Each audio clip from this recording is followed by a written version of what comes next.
François Belot, l'idée de fusion entre Marche et Rochefort, quel est son intérêt, d'après vous? C'est de donner une taille à cette nouvelle commune qui pourrait relever les défis du futur au service de la population, qui bien entendu, population devrait être celle qui accepte ou pas le projet.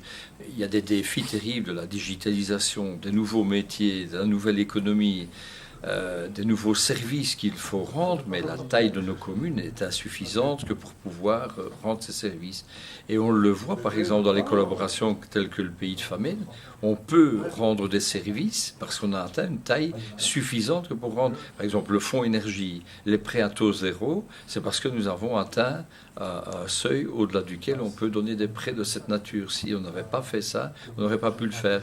Mais on souhaite le faire, on propose de le faire dans une série de services, que ce soit en économie, en digitalisation, les nouveaux métiers, le vieillissement. Prenons l'exemple du vieillissement.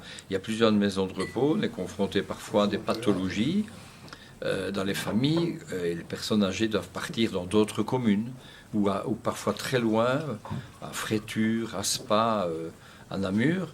Mais si on fusionnait, si on mettait ensemble, on pourrait spécialiser une maison de repos dans par exemple un Cantou pour l'Alzheimer, un autre pour des maladies, mais qui demandent un spécialiste, du personnel spécialisé.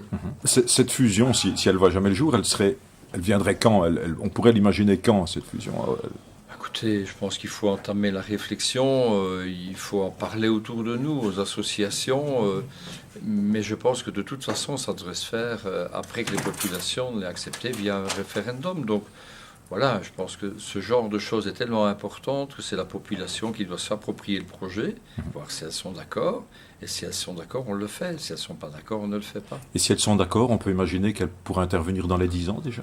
Oui, il ne faut pas précipiter les choses, c'est dans une dizaine d'années, en tous les cas pas aux élections de 2024, mais je pense que la réflexion doit être entamée. Vous savez, nos communes, on en est fiers, à Marche, à Rochefort, on est fiers de nos communes, mais c'est jamais que 12 500 habitants d'un côté, 17 500 de l'autre, par rapport à des villes de 500 000, d'1 million d'habitants, on ne pèse plus du tout sur les décisions, alors qu'il y a le dynamisme local, mais on veut pouvoir potentialiser ce dynamisme et l'utiliser au service de la population, parce que finalement, l'objectif, c'est quoi? C'est de rendre plus de services à la population et qu'elle trouve sur place ce que parfois elle va chercher ailleurs, et faire un certain nombre d'économies d'échelle, mais aussi s'adjoindre des personnes spécialisées dans des domaines où individuellement nos communes sont incapables de le faire.